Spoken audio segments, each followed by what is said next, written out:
June 3rd, 2020, the Wednesday Night Wars. This is the Wrestling Inc. podcast. I'm going to talk about AEW Dynamite, NXT on USA, and tonight the conclusion of the Drake Maverick saga of him getting his job back in NXT. He did not win the Cruiserweight Championship.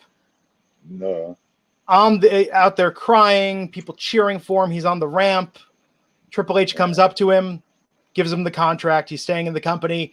I almost would have respected it if Triple H would have come out and said, so here's your last check, and if you could just sign this release. No, you wouldn't have. Because it would have been like, I would have been like, go for it. Be a dick about it, you know? Can I just say something really quick? Hang on, why am I getting this text? Triple H is the baby face in this whole entire angle.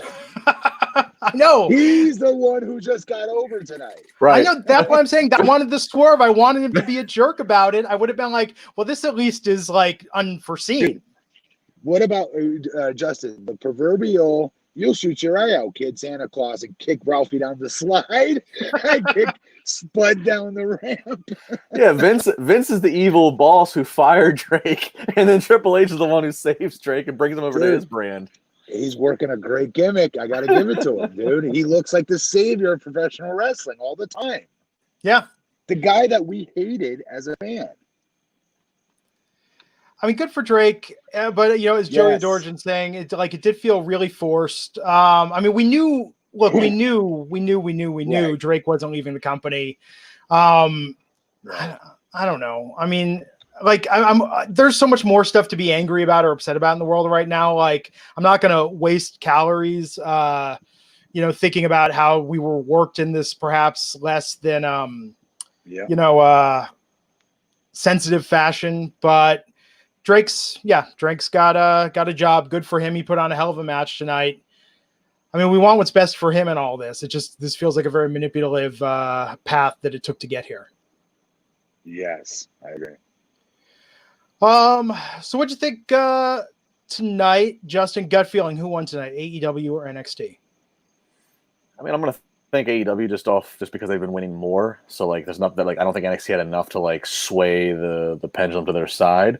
But I don't think it was a runaway. I don't think. I think those shows are pretty close. And I'll just say, as we're talking about the main events, main event to main event, both title matches. I know there's no way Cody Rhodes is losing the first week he defends the TNT Championship. So I was kind of like, all right, he's just going to try to make Jungle Boy look good. It'll be a good match, but whatever. I was more interested in the main event of NXT because I'm like, all right, they've invested too much time. Drake's not gone. But let me see what happens. Yeah, So I mean, but they did swerve me away, Glenn, because I figured, okay, Drake's going to win this title, and then they pin Drake. I'm like, all right, so he's not the champ. Then they stick, and then I look at the time. I'm like, all right, they got a couple minutes left. Is somebody going to come attack them? What's going to happen? I didn't expect Triple H, so I got to say, NXT topped it off for me. It was a better finish. Come on, Alonzo. Don't be that guy, but go ahead and read it. Saying Drake's been re-signed. People need to start hyphenating that because I see that in resign and re-sign. Who decided those were the same word? Sucks for all the other talents that got released from WWE and won't be re-signed. I mean, I agree with it. Does feel weird, but again, it's. Can we not do that for once? Can we as a society just be happy for somebody instead of doing but what about? Because I get what he's saying technically. I just don't want to go there because Drake is a friend. I'm excited for him. I'm happy for him. And to those other talents, and Glenn, you hit it on the head last show.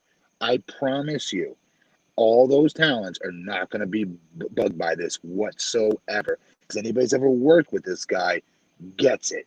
We were all lifelong fans. This is all true. Not like him. I'm telling you. This guy's on a different stratosphere when it comes to his fandom of wrestling. And more importantly, he's a great act. Super charismatic.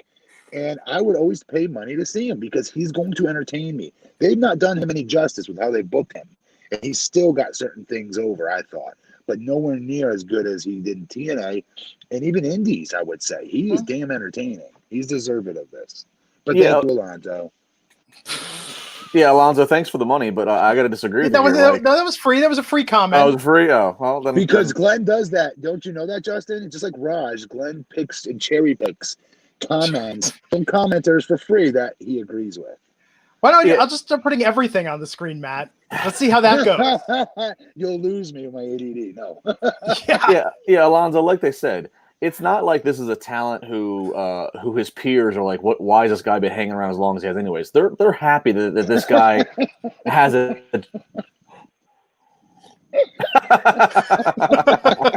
You guys see what Alonzo Smith? Thank you, Alonzo. Yes. Alonzo Smith is back. I already said I'm happy for Drake. I'm entitled to my opinion. Don't yell at me, Matt Morgan. I'm not Justin LaBar. Thank you. That was awesome. All right, that made up for it. But yeah, like Matt just said, I mean, his peers are happy for him. And Alonzo, I want you to keep something in mind. We don't know, or at least I don't know. I don't know if Matt knows. Don't know if Drake, if he is maybe making something different, if he is going to be exclusive to NXT, where previously he was on Raw and SmackDown. And WWE has been, it's been on Wrestling Inc. You can read about it. WWE has been reaching out to some of the talent that they did release when this pandemic started. The word is they're reaching out to them and they're offering them far less money if they want to return. And so up to this point, nobody's took it. So, Drake might be in a similar situation as to what they've been trying to offer to some of these other released talents, which is, hey, stay with us, but it might be for different terms. So again, just keep that in mind. But yeah, let's be happy for anybody during a pandemic and all that's going on to have a job, and especially, as Matt said, one who is such a great performer. It's what they do with them from here, man. I mean, I think that's why, in a way, okay, so if this was all work from the get-go, it might have been cooler to drag it out, have him show up, get him in an angle. Like, I'm really curious what they do with him from here. What I think is going to happen, and I don't like it, but I think, honestly, he will have done more storyline-wise and great gimmick, characters, whatever you want to call it, angle with this and not being under contract than he'll get when he is under contract. Because I'm telling you right now, they're going to miss the boat with him yet again and not put him in something in which he shines. Yeah. I wish they will. Because he'll be chasing that 24/7 title before you know it. They'll resurrect it somehow. Yeah. As long as he's not peeing his pants and talking about how he can't consummate his marriage, I think it's all a step up. I don't know. I think if he's going to be just exclusive, he did good with that. He did good with that, by the way. Sorry. If he's going to exclusively, be on NXT, I think he will have a better chance of actually being utilized. Maybe he eventually can get into a North American title chase. I mean, I think if he's on NXT only, and that's what it looks like based upon Triple H and the NXT contract there, I think he's got a better shot. I don't think he's going to get sucked into 24/7 title stuff again if he's on Wednesdays only. I think we can actually see him have a quality takeover matches. So I'm going to give it a chance here because this is NXT will be far better suited to utilize him to his fullest than Raw or SmackDown was going to. It's just straight comedy.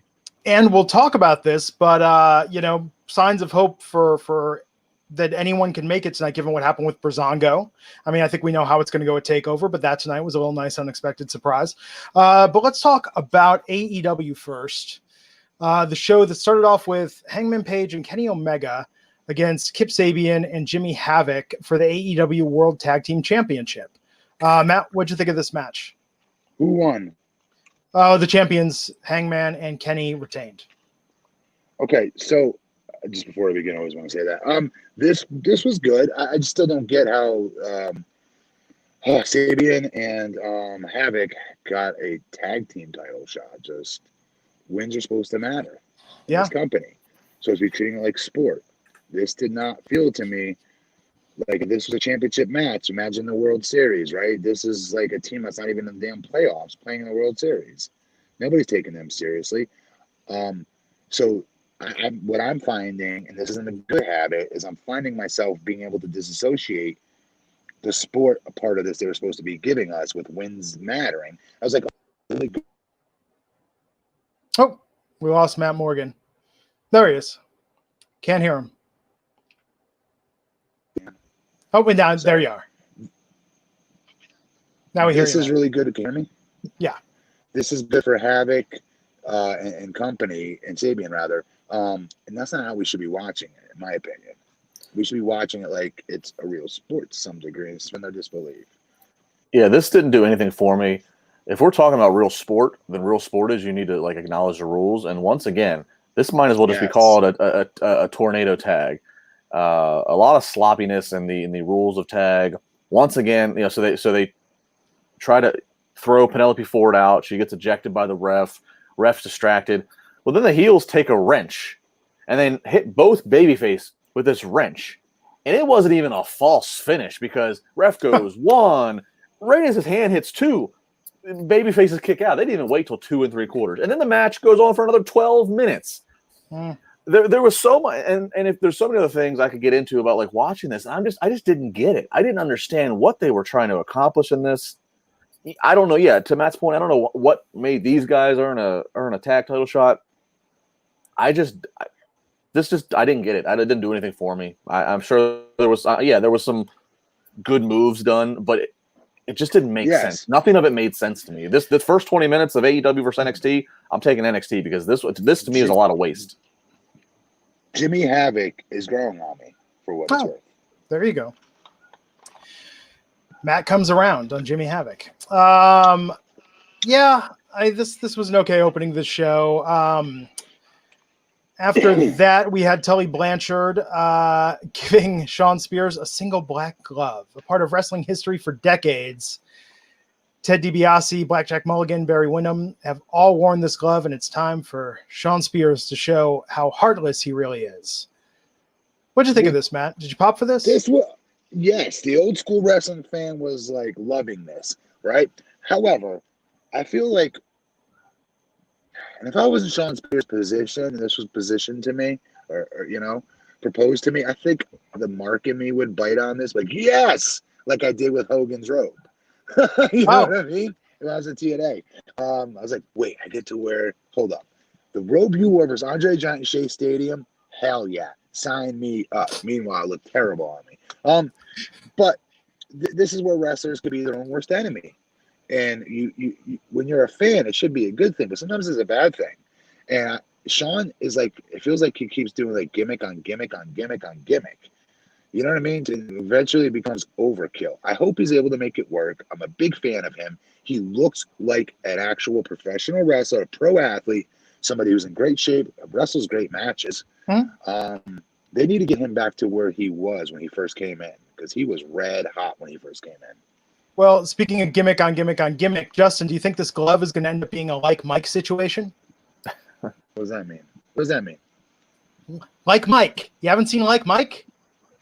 Bow Wow got the shoes, the Jordans that belonged to Michael Jordan, and he could play like Mike.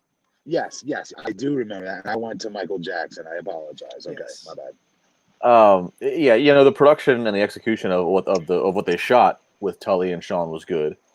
And I will say this is somewhat different because it's not like this is a gimmick that gets it's not like this is a gimmick that's been overdone. It's not like somebody's getting bestowed the glove every couple of years in wrestling. So it was a pull for wrestling, historians and longtime fans. But kind of spinning off of what Matt said, they need something to click with Shawn, because when he comes to AEW, he's one of the first former WWE guys to come, and of course underutilized as Ty Dillinger in the Perfect 10, and they stick Tully with them, and they've had a string now of taking veterans and sticking them with guys, Arn, Taz, Jake the Snake, and this has just been the least effective. It just hasn't really clicked. It just up to this point, Tully with Shawn Spears and Shawn Spears in general just hasn't clicked, and Shawn Spears is a very good athlete. He is good in the ring, so I do hope this also works. I don't know, though. I don't know if at this point they're just now throwing darts against the wall. Like, all right, what's the next lifeline we can throw to Shawn Spears to try to make him relevant? Maybe this does it. And again, it's not like there's a lot of other guys currently in modern wrestling who were bestowed the glove with this great lineage. So hopefully it could be pulled off, but I have my doubts. That said, the way they executed the video tonight was good. You keep saying the glove. Now I'm having flashbacks, speaking of Michael Jackson, to the MC Hammer Too Legit to Quit video when James Brown sent him to retrieve, or no, it was Here Comes the Hammer. That was the one where he wanted him to retrieve the glove, wasn't it? Yes. Here comes, yeah. Matt remembers the hand. Too Legit to Quit was like the most over thing. The best video, actually, because Deion Sanders and company was in it. David Robinson. It was a really cool video. Yes. Oh, I miss those days. MC Hammer played for Oakland A's. Yes. Minor leagues, though, I think. Well, and he was a bat boy. No. Now I know my MC Hammer trivia, being from the Bay Area. Who was more, really quick, Vanilla Ice or MC Hammer? Who was more? Oh, this is a tough one. Okay. Vanilla Ice was more over, but Hammer was over for much longer. Like Vanilla Ice for like a month was like my homecoming dance. They played Ice Ice Baby like 7 times at my freshman homecoming dance. Like that's in the Bay Area where Hammer's from. No, 10 out. How old are you? You're 43, right? I'm the same age as you. Fall in 1990 is when I started high school. We were not. I was not a freshman when I was still in middle school. I'm positive. Oh yeah, because your birthday's later in the year. So you were class of 95, right? High school? Yeah. I was class of 94, that's why. Dope. Now, but I think in my middle school dance where they played the clean version of Me So Horny like 3 times.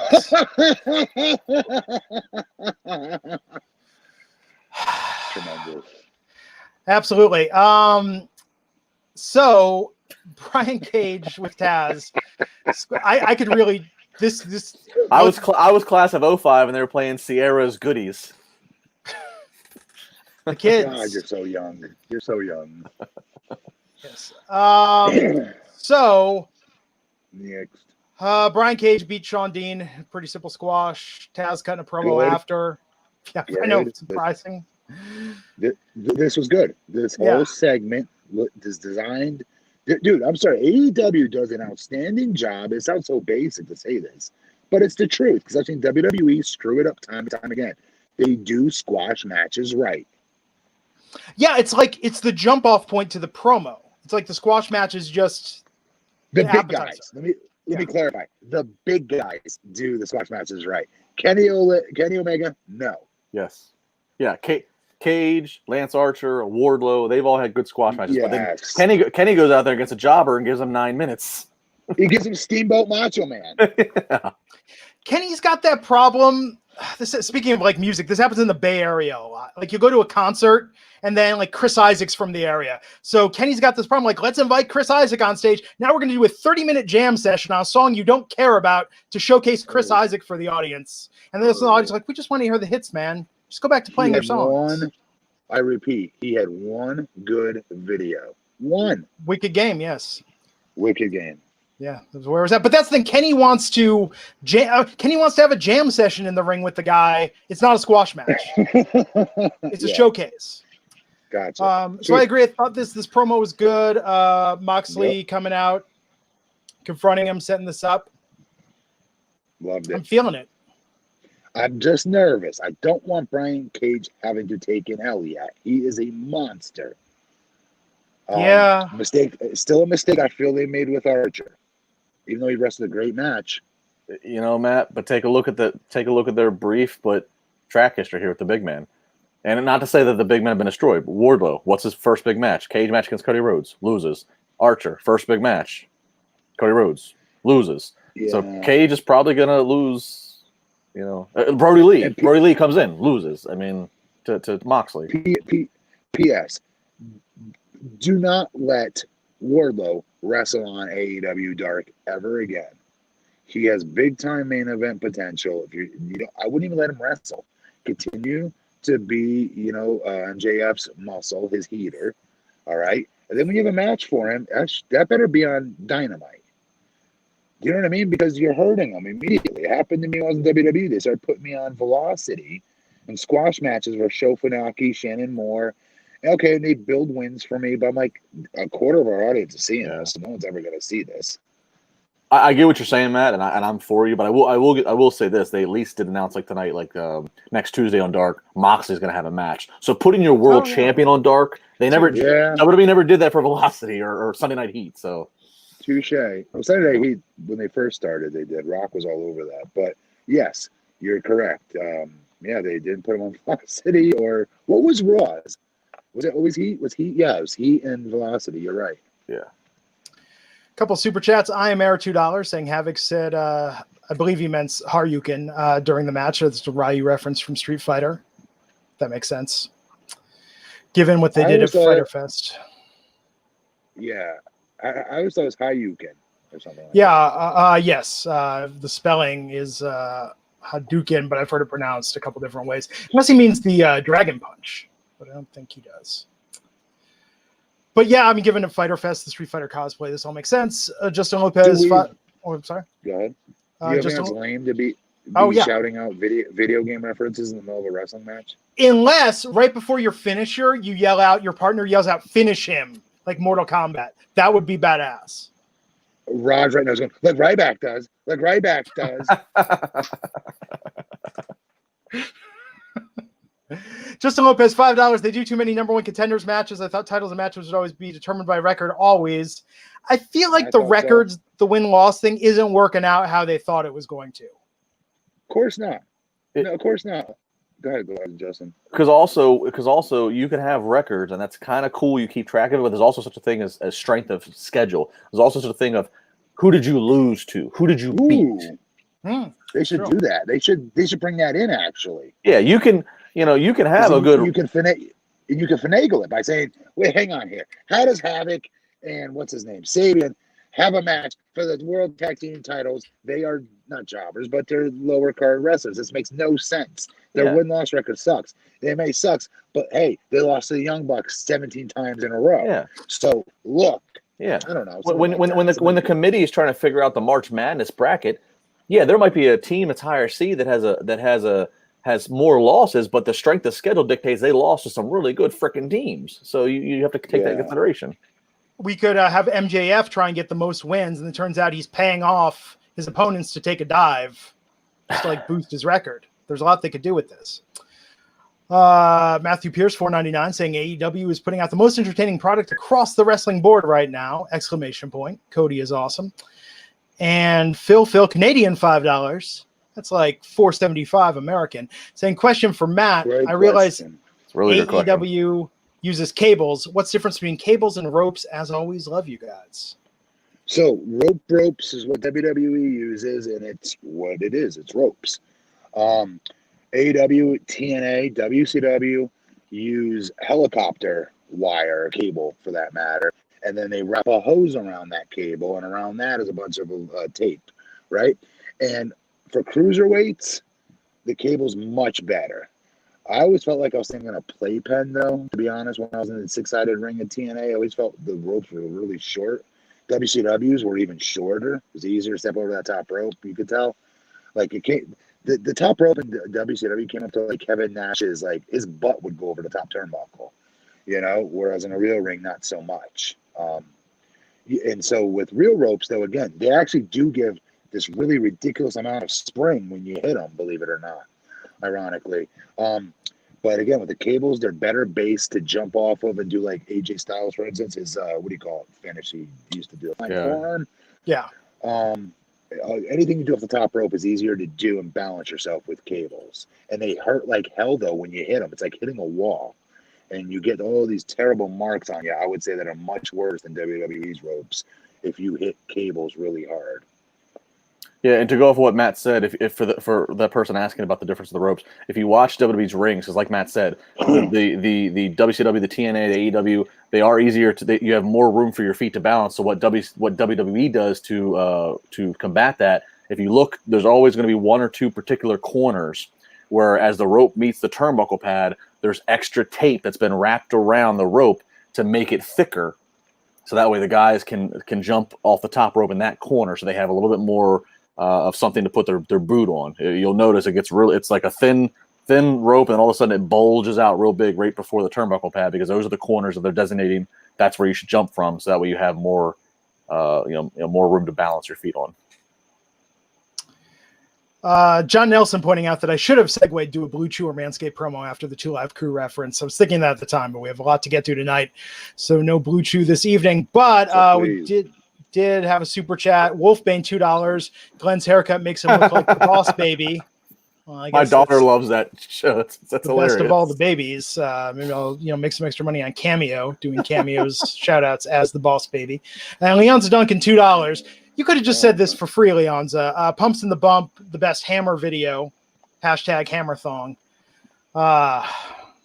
Where did it all go wrong, Hammer? Where did it all go wrong? Yeah. Anyhow, what happened next? Please.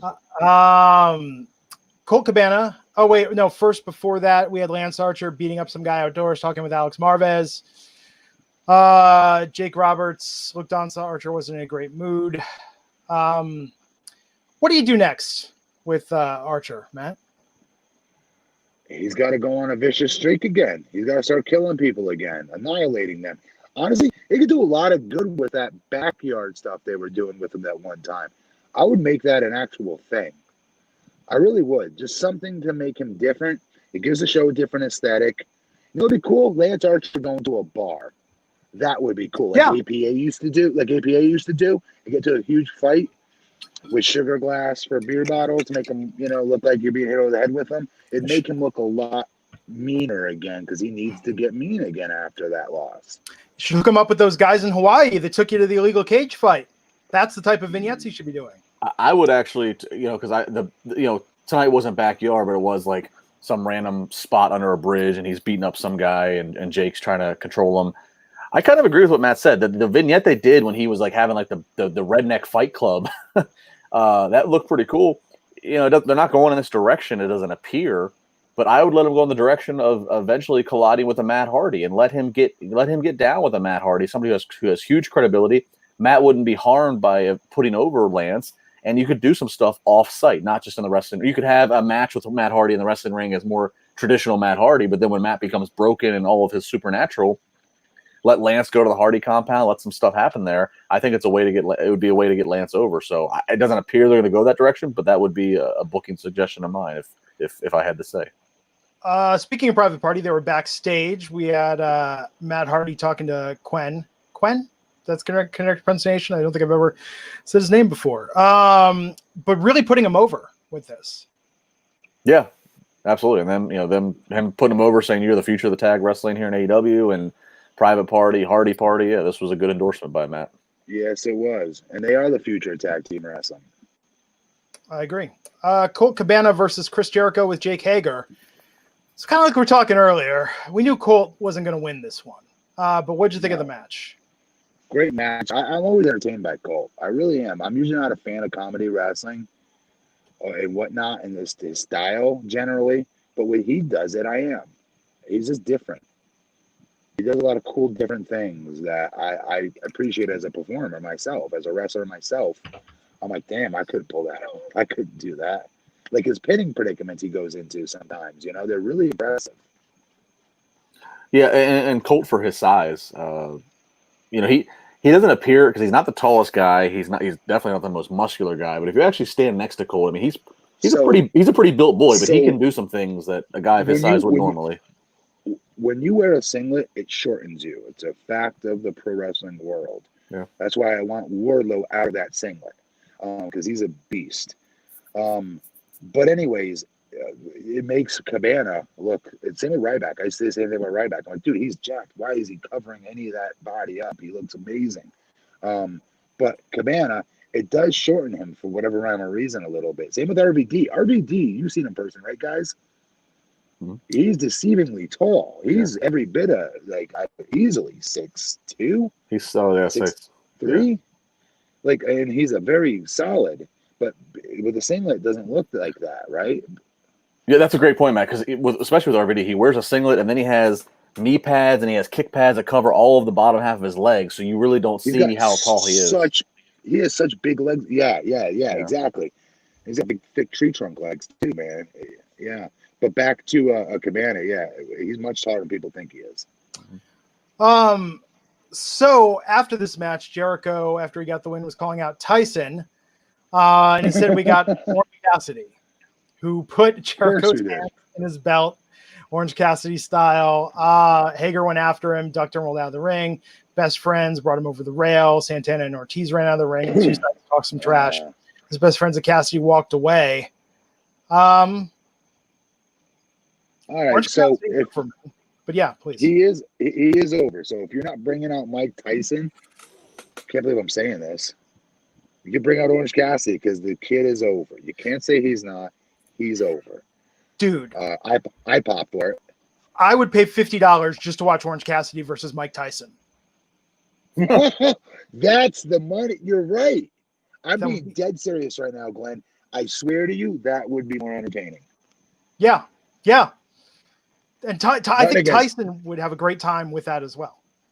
Nothing against Chris, obviously. I love Chris. I love his work. But come on, Orange Cassidy versus Tyson. That could be. And listen, Yeah. best friends have got to beat it. I'm sorry, but best friends have got to beat it. I don't like best friends. I'm just saying it. There you go. Yeah, they're the backing band at this point. Orange Cassidy is so much more over than they are. They're holding him down. But like, he does need to come out with somebody and do his shtick. Obviously, he can't be in a match every week. I get that.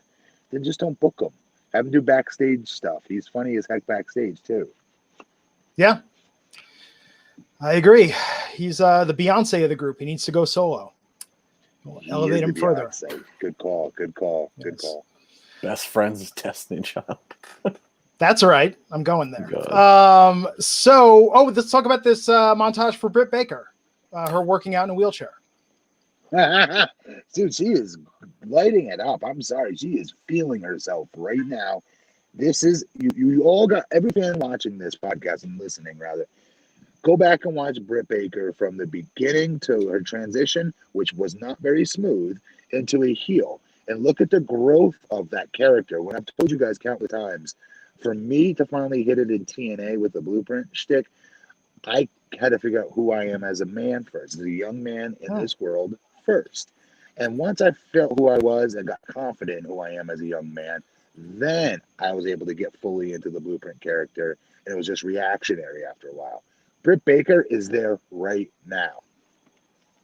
Yeah, she is. It's crazy that she's injured and out for a couple months, and there's more story and more consistency with her than there is the actual AEW Women's Champion.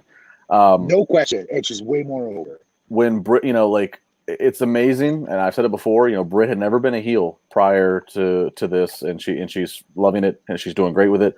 When she started training here in Pittsburgh, and she was in school at the time for her dentistry, everybody around her, everybody kind of joked, but also had like a hint of seriousness of like, oh, you should do like a comedy thing, like you're Isaac Yankum's like cousin or daughter or something, and she knew she wanted to be babyface because everybody kept telling her like, look, you have a babyface repertoire of moves. You're super pretty. Like you just have to be a babyface. And so she was a babyface. Thank God she never tried to be Isaac Yankum's daughter or whatever. So seeing her naturally kind of get almost forced into being a heel, it's kind of like the baby. She just wasn't taking off in the babyface role that AEW I think maybe thought she would. And there's a lot of components to why that did or didn't happen. It's just we were watching. We were literally getting to watch live in front of our eyes. Again, Matt kind of alluded to it. Somebody just coming into their own and this is it. She is the hottest thing they have in the women's division, and she's out for the next couple months. But her segments are, even if they're only a minute training parody montage, it's still a movie you've still never seen. But I understand the references. I at least knew that's what they're doing. All right, careful, Matt's going to forbid you. It's going to be like the Jaws thing. You're not going to be allowed to do the music until you see it. Can't do it. Can't do it. Can't do it. I'm already doing it. You can't do it. Yeah. I wonder what AEW is doing as far as like developmental promo class. I mean, with NXT, we always heard the stories, right? Like when Dusty was running promo, now try being a heel, now try this character, come up with 10 different gimmicks and let's workshop the ones that we think are best. I mean, I wonder how much AEW is sort of just doing through trial and error versus how much actual talent development they're doing, given that they're so big on being hands-off with the creative. I know with Britt, I know Dustin's helped her. I know he's worked with her. Kenny is the quote unquote person who's overseeing the women's division. He's there. But I don't think there's anything formal, Glenn. But I think everybody just kind of I think a lot of the veterans in AEW have kind of latched on and have claimed one or a few more younger talents, and said, okay, you're my project. I'm going to look after you and help mentor you, is what it seems like has happened. Speaking of the women's division, Nyla Rose versus Big Swole tonight. Nyla Rose picking up a win via pinfall, but how do you think both women looked, Matt? What was the finish of the match? I don't know if I missed it. Nyla Rose got the pin, the spine buster, pop-up spine buster, and Nyla pinned Big Swole. So you guys know I think you know how to feel about this. She should still be the women's champion. I'm not happy with Nyla not being champ. I'm gonna leave it at that. She did good tonight. Yeah, but she should be getting treated better, in my opinion. Thought Swole looked pretty good. I would have liked to have seen her get a bit more offense in. Yeah, well, Yeah. you know, Swole did. There's a few things, but yeah, we haven't seen her in 2 months. This was definitely a reestablishing of Big Swole, and this was definitely AEW saying, look, she's not an enhancement talent. She's somebody we want to be a regular player. Hence why they had this be as competitive and as long of a match as it was. Yes. And then even after the match, she's trying to cut the baby face I almost had it promo, and then Britt's interrupting her. So like they established Big Swole was a player to remember, and she's here to stay. She's not just coming and going. So for that purpose, that's good. I'm a fan of Big Swole, and we could argue about who should be the world champion right now, and the current world champion in the women's division. I think we all agree, at least this side of the screen, this side of the screen, we agree. But it is what it is, and we'll see. I got all tripped up at which way I was going. I tried to be fancy. Yeah, it's hard. I've done that too. It's hard. Yeah. I try to look your way, and I do it the wrong way like this. Yep. You and I tried to do the stare down one time. I had to go the right way. Yeah. Let's go. WrestleMania. Justin, your face is half off the screen. Oh shit. Good job, Joe Biden.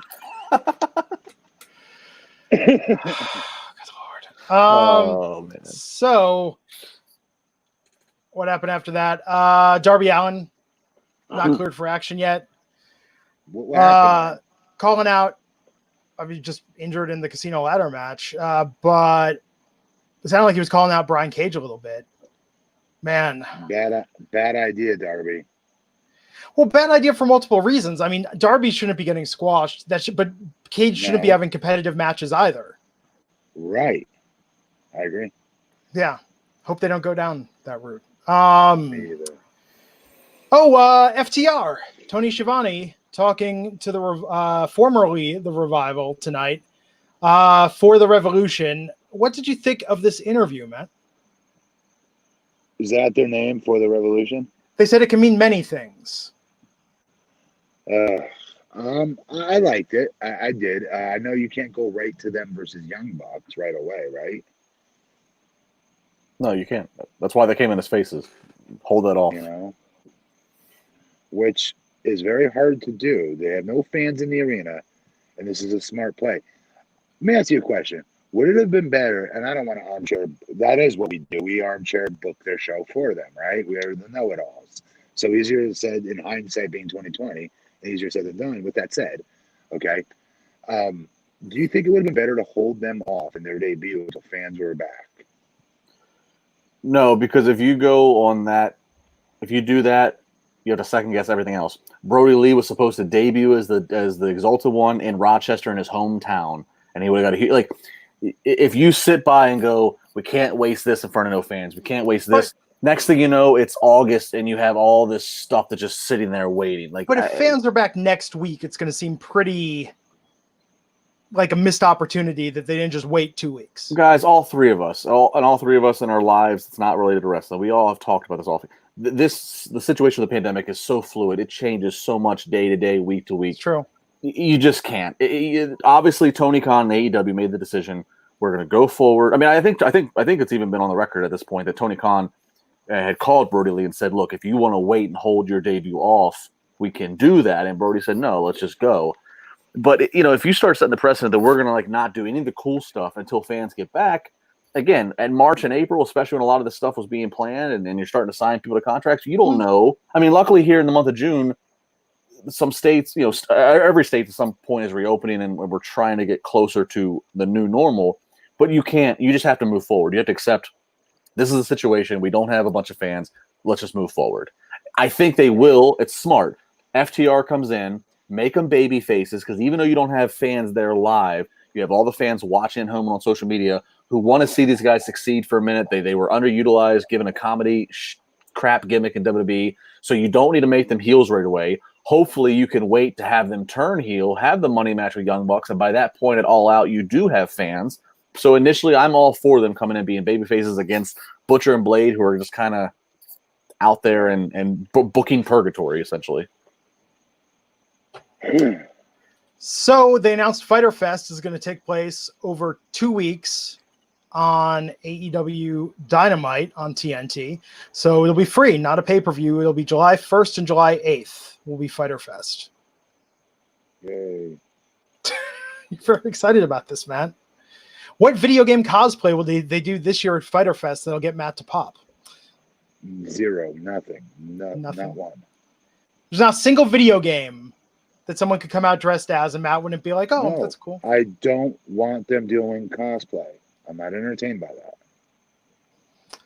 Anti-cosplay has made his stance clear.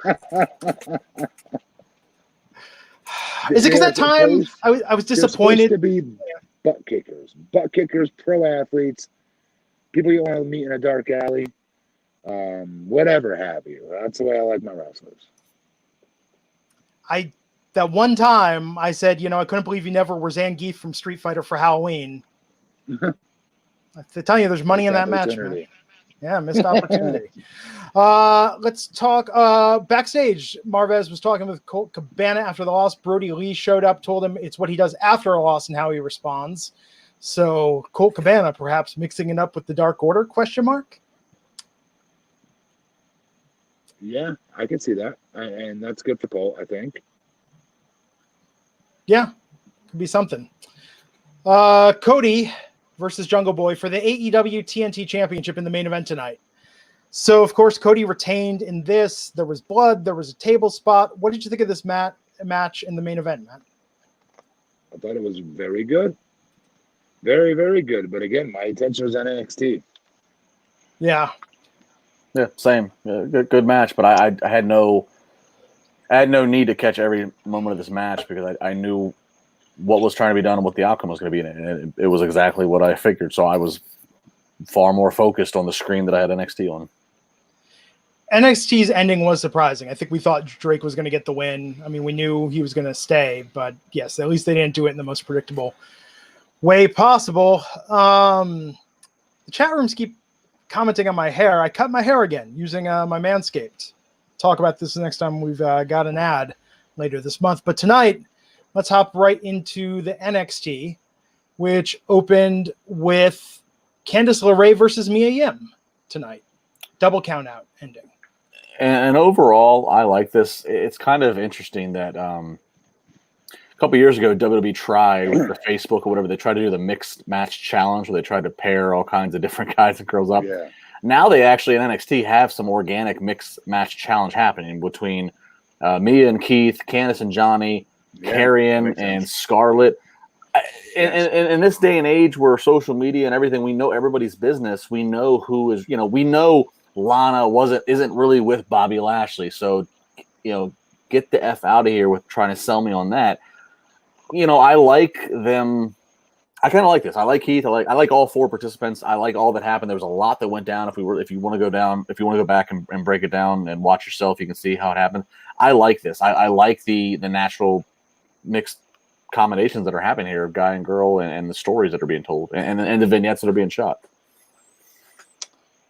After the match, after the double count out, we had the fighting continued. Dakota Kai and Raquel Gonzalez rushed out to get involved. So did Shotzi Blackheart and Tegan Knox.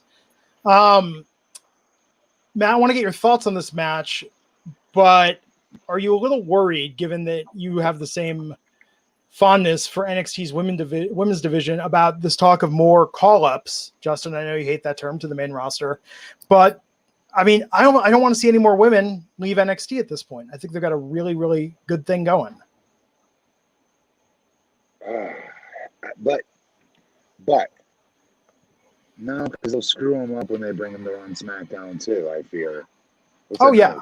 Well, to be fair, the only woman I think at the moment in NXT they're talking about sliding over to Friday or Monday is Chelsea Green, and that's why they separated her from Robert Stone. So there's a difference between when you have talent go from NXT to Raw or SmackDown. Like it's the same thing with Matt Riddle. Oh. It's the same thing if they do it with Dijakovic.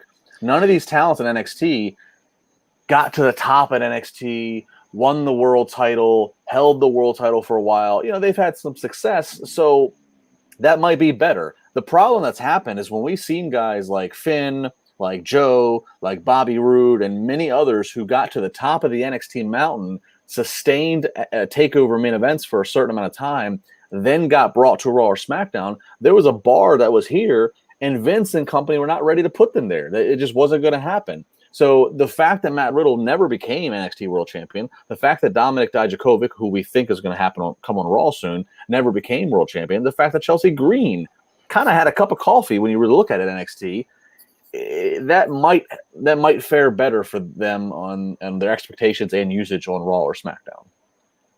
So.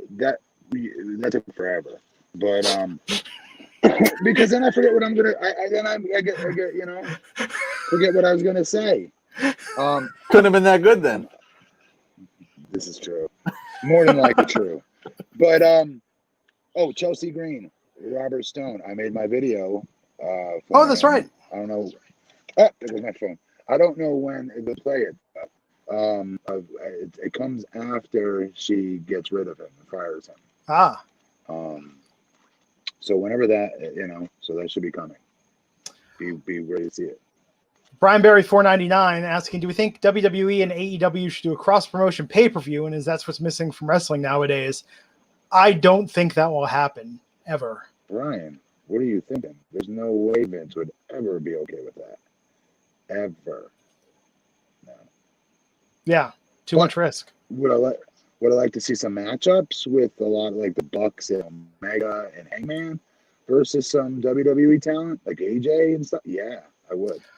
Do you remember like 22 years ago, Marvel and DC did that mashup series of comics?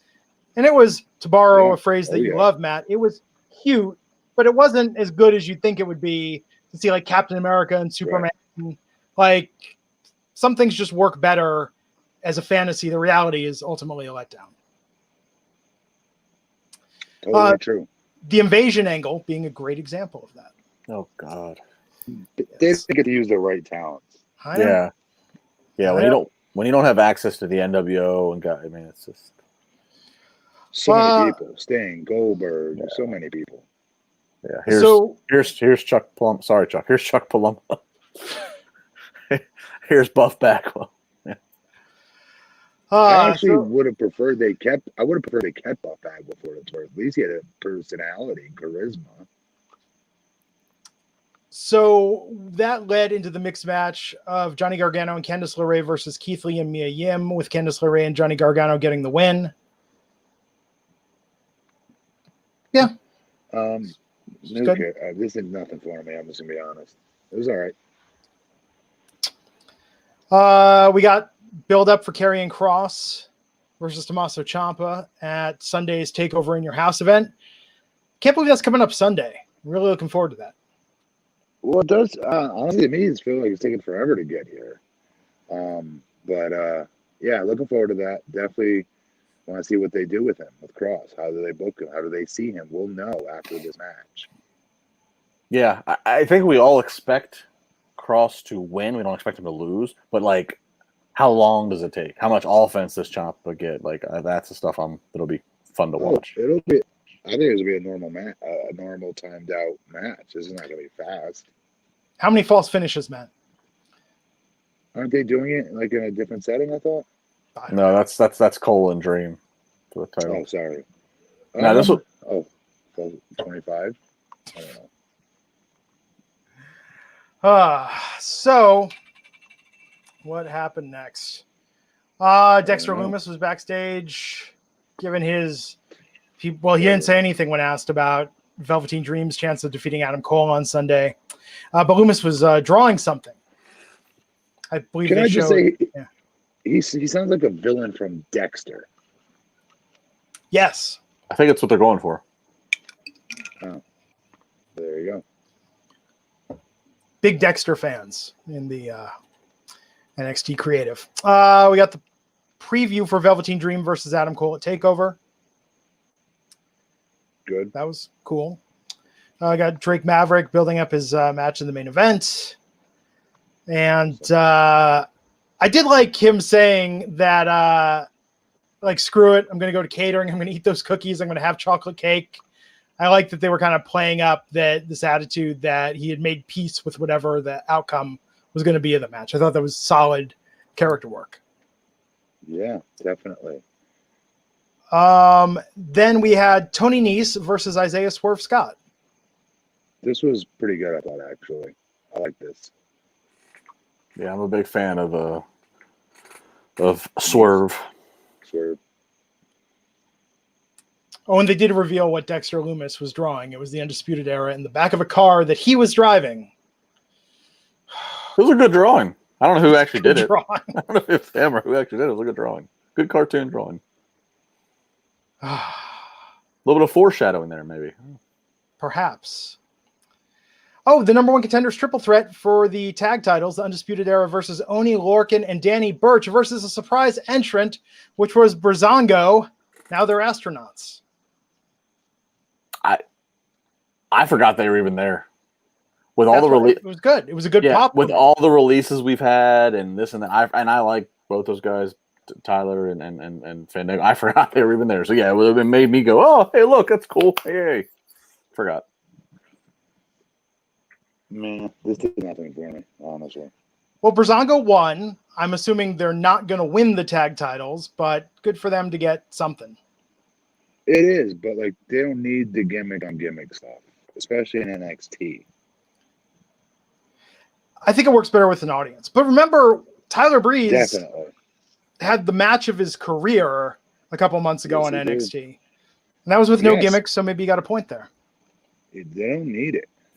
All the fans want to see them do well. So don't make them comedy. Don't make them jokes. We don't need that for those two. We want to see them get a legit opportunity. Fun times with games, $1.99. If Adam Cole loses the title, what's next for him? Justin, do you think we see him Monday night on Raw? Sideways. Yes, what's called sideways. He's a called sideways move. He's going sideways. He's been a record holding champion for NXT. I mean, if he loses the title, you can't do anything else. He's gone as high as there is. So he's going to do the electric slide and boogie woogie either this way to SmackDown or boogie woogie this way to Raw. Either way, he's got to slide over. Does Undisputed Era go with him? Boogie woogie, that's right. Sing the song, Justin. Sing the boogie woogie. It's electric, boogie woogie, and no, the other three did not go with him. Terrible. If you haven't gone to a wedding and done the electric slide, you haven't lived. That's your criteria, huh? Yeah, right.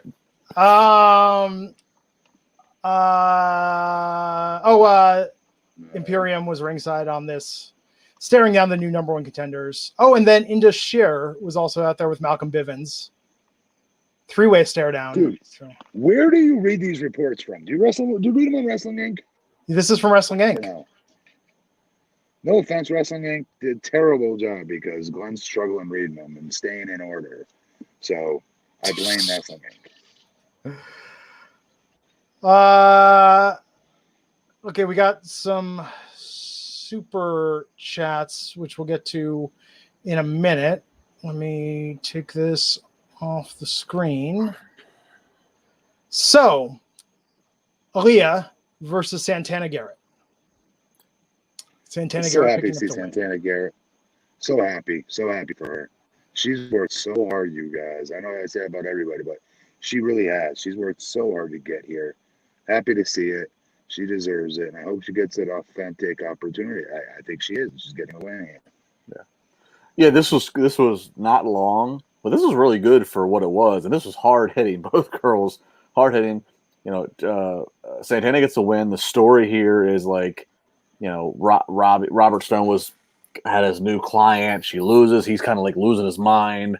And I like Aaliyah. I like Santana, but I like Aaliyah too. I like everything going on here. Again, quick, but again, if you take in this podcast and want to find a highlight, go check this couple minutes out. Terrible Trey, $89.99, saying Glenn looking fresh with the cut. Thank you, sir. Terry Allen Jr., $2 super chat. Just as a question, Matt, I know you've talked about your son before and some of the activities you enjoy with him. He wants to know just sort of what activities you guys have been doing lately. What does he adore? Oh, he loves a Razor scooter. His Razor scooter, loves it. Loves it, and the playground in the backyard and the pool. Well, the pool's number one, scooter's number two. Tony Stark says an interesting question, 999, saying, with the landscape of everything that's going on in the world, do you think we'll see more champions of color? Fun fact, there have only been 4 black world champions in WWE throughout its 67 years. I thought WWE's statement, I admire them making that, putting it out there. I feel like with Kofi last year, they're trying to acknowledge some of their shortcomings in having a more diverse championship slate, but I don't know that they would do something reactionary to the current situation. That seems a little unlike them. Go ahead, Justin. No, Matt, I didn't mean to cut you off. Tony, it's a good question. Today on the Wrestling Daily, Nick Hausman and I were talking about Drew McIntyre versus Bobby Lashley, and I made a statement. I forget the context. It had nothing to do with race, but I just made the context of booking of like, there's no chance Drew's going to lose this. So I was kind of taken out of it. And Nick said, and I got to give him credit, he said, it's Bobby Lashley obviously is a guy it's a guy who should have more credibility in the WWE world, who he has, unfortunately, with the way they booked him. But if there was ever a time to where you wanted to make Bobby Lashley, both because he has the talent to uphold it, but also given the climate, maybe this is the time you do it. And I didn't have a rebuttal. I didn't have a good comeback. I said, you know what? You got me. This might be, Who on God's green earth could not envision Bobby Lashley as a world heavyweight champion? Seriously. He embodies that. Well, I say only because Bobby's a badass. I mean, Bobby's a badass in every sense of it, but in the WWE booking, he has not been made to No, you're right. Come off as that. So no, you're right. But he is somebody that you could literally put the championship on tomorrow, and no one's going to say, "Oh, he doesn't deserve it." Nobody would say that because of his credibility. Everybody that watches it has watched the show going, "This is what they're doing with him? Come on, this is ridiculous. When are we going to get Brock Bobby?" I agree. I'd love to see it happen. I just think this storyline, I mean, to Nick's point on the thing, I think it would be a reaction to everything that's going on right now if that were to happen, given the way he's been booked, given the stuff with Lana. This would be a very big swerve for him to win the title. That's what I said to Nick. I said I can't argue that it might not be something that's entertaining in the booking meetings right now, but like, how much of the audience would eye roll this as like, okay, you're just giving it to Bobby after you made him go through some ridiculous wedding storylines. You're just doing it because of what's going on in the country. Or would they get heat for pandering for PR? That's what I'm saying. Everybody would just roll their eyes and go, "Oh, it took this tragedy that's going on in the country right now to make you put the world title on Bobby Lashley, who could have had it many years prior." That's what my thought was. Is like this could be fair. He should be a multiple former world champion by now, multiple times. He's an absolute machine. His promos have strongly improved. We've seen his work in TNA. He can be entertaining on the mic. Just give him a chance. Yeah. Instead, they have him posing and doing like stuff that Bobby doesn't do in real life. Yeah. Everybody loves Bobby Lashley too. In real life, he gets along with everybody because he's not some quiet person like you think he may look like. He's funny. He's witty. He cares about people. Dude, he's your not prototypical. What's the word I'm looking for here? Like, again, he should be a perennial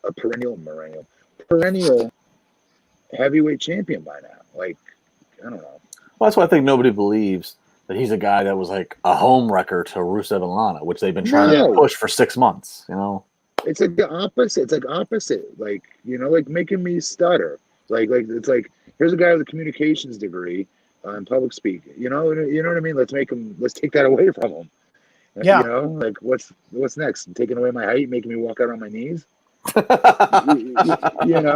Like you take away everybody's like things. Like Bobby shouldn't have been doing that. We all know that. It's ridiculous.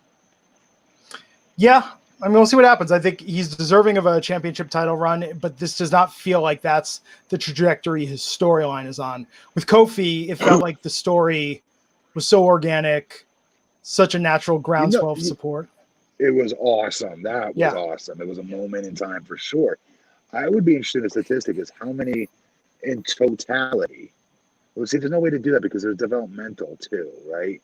Yeah. At least there was when I was there and through the years. I wonder what the totality number would be if somebody could find that statistic. How many overall African-American sports entertainers, I can't say pro wrestlers anymore, apparently, WWE has had in its history, totality. I Yeah. don't know what that number is. We saw a preview of Io Shirai versus Rhea Ripley versus Charlotte Flair for Sunday's Takeover in your house. Rhea Ripley, it was interesting how she was like acknowledging what a terrible year she's had professionally. Yeah, talked about 2020 sucked, and I like this vignette overall. I like the underwater stuff with Shirai. I like the just showing Rhea with her discipline. Charlotte a little cocky and saying, you know, I don't go here. I made NXT. I thought this was really well done. This was I don't know if this is I don't know if it was Jeremy Borash or who to credit. I suspect Jeremy, but this was very well done for these three. I don't go here. I made this place. That was awesome. Yeah, it's really good. Yeah. I think this is going to be a great match. I'm assuming Charlotte's not walking out as champ, but who do you got, Matt? Io Shirai or Rhea Ripley? I think I would like to see Rhea Ripley. I'd like to see her get back. Yeah. I agree. Why is it? So after that, we had Cameron Grimes versus Bronson Reed. Cameron Grimes picking up the win. How many matches were on this show? Good Lord. Well, the biggest part's what happened after. Just read what happened after. So after Grimes won, Karrion Kross appeared in the ring. Scarlett looked from the outside as he stared down Bronson Reed. Kross planted Reed back into the mat with a Doomsday Saito suplex. Kross addressed the camera and said the Sunday special in regards to his match against Tommaso Ciampa, Takeover in Your House. Kross issued a TikTok warning as we go back to commercial. Strong, very strong finish. Love this. He got over like Rover in it. Over like Rover. And they did announce Shotzi Blackheart, Tegan Nox, and Mia Yim versus Raquel Gonzalez, Dakota Kai, and Candice LeRae for Takeover. And then we had the tournament finals for the interim NXT Cruiserweight title, El Hijo del Fantasma versus Drake Maverick. Fantasma picking up the win here. And as we talked about, Drake doing a hell of a match, looking devastated after the loss. Yes. On the ring, tears pouring down his face, Triple H coming out and handing him an NXT contract. Now I'm going to ask a stupid question. He obviously knew he was going to get that contract, right? Yeah, I'm pretty sure. What do you think? Yeah. I'm going to watch it again. I know it really well. I want to watch it again and see if I could see anything in that I felt was real or not. I mean, Matt, I guess it was taped. It wasn't live. But if it was live and they said to you ahead of time, so sorry, buddy, you got to do the job out there. And hey, it's been a good run. You know, go to Japan, come back in a couple of years. We'll see what happens. And you knew it was live TV. You might not be as magnanimous and, you know, kind as Drake were. But I have to think he knew ahead of time that he was getting this. Yeah, I mean, their crowd's full of developmental guys and girls who are being told, "Thank you, Drake. Thank you, Drake," and they're clapping. Look, I don't want to reveal how the sausage is made to everybody, but I think Drake knew from the very beginning that he was there to stay. I think he knew this what the goal was. We're gonna do something that's going to hopefully get you over. We're gonna play off of this mass release of talents. And you're here to stay. You're going to be NXT. You're not, and that is what it is. Justin, you thought they went to him and they made a bunch of budget cuts and say, "Hey, we're going to add you to it, but we really don't mean it. We're going to do a storyline with it." I think when all those releases, him included, happened in the third week of March, I think around that time, he knew he had a place still in the company, and they were going to play it out. Yes. No, they did this when they got backlash for it. Once he cut that promo, they took back their deal and they wanted to help him. I guarantee it. They had too much backlash over it. They're very malleable nowadays. They're not like they used to be, which is a good thing. You should be listening to your consumer. Yeah. There was something about the video that he put out when in his release video, he was hyping the tournament. And that's it. And that's one of many things. Yeah. His tears, and Drake is such good with facials, and he's the little guy. He's the underdog. He's Mighty Mouse. And even in his I just lost my job with everybody else in this pandemic. He still did the hard push, but make sure you tune into the tournament. From the very beginning, this was what it was. But what I'm saying is that they got backlash when he was on that before he made that video. Remember? That video came out within, I don't know, it came out within really close hours of them making public. It is what it is. No matter what, he's there, which is great. And this has been, I'm glad he's there. But I think they knew what they were doing from the very beginning. I think maybe the inner workings were he's a name that gets cut on Vince or Mark Carrano or somebody's budget list, and Triple H goes, let me grab this guy and bring him to Wednesdays, and maybe we restructure his contract. Whatever happened there, who knows? But I think from the very beginning they knew Drake Maverick is not going to be a guy who's going to be a free agent. Rockstar Spud is not going to be a free agent who's going to be grabbed by anybody else. This guy is staying within our walls. And I think the Pro Wrestling Tees store, even Impact, maybe teasing them in this promo that they have for their upcoming, was it Slammiversary? I think maybe they wanted to play with people's expectations a little bit and the reality of it. Well, so let me do that news story. Let's just, because I know we're trying to get out of here because we've been going. So yeah, and mind you, Impact teased a lot of people. And remember, they're using footage they own, so it's not like everybody knew they were going to be featured in this. So Impact put out a video the other day that has gotten a lot of buzz, so good on them. It's a teaser video for Slammiversary, which is their pay-per-view on July 18th, which is when all the talents who were released in March from WWE would be officially out of the clear of the non-compete. And basically, it teases who could show up, and they do all kinds of things of showing footage of a lot of talents or imagery of a lot of talents, and basically featured in it was a teasing of Eric Young, Luke Gallows, Carl Anderson, Kurt Hawkins, EC3, Mike and Maria Kanellis, Drake Maverick. There's also a Bulgarian flag to represent Rusev. So they got a lot of people buzzing, but they basically have people on the hook to tune into Slammiversary of who's a free agent in the wrestling world could potentially show up. So there you go. A lot of buzz. EY. I'm predicting Eric Young is my prediction. And the other story that we will bring up here, Tony Khan revealed through some tweets that Hulk Hogan is banned from AEW shows. Hulk Hogan's ex-wife, Linda McMahon, Linda was tweeting her opinions in regards to Black Lives Matter and all that's going on. I'm not even going to read the tweets. There's a lot of them. If you really want to find them, go find them. Opinions, I think, is a little highbrow, Justin. Yeah. Basically, Linda tweets a bunch of things. Tony Khan replies to said tweets and says, "You've now joined your husband in being banned from all AEW shows. Congratulations." And that obviously took a lot of headlines that, Hulk Hogan's banned from AEW. So there you go. I never knew he was banned from AEW. Nobody did until Tony Khan revealed it through responding to Linda McMahon and her call. Yeah.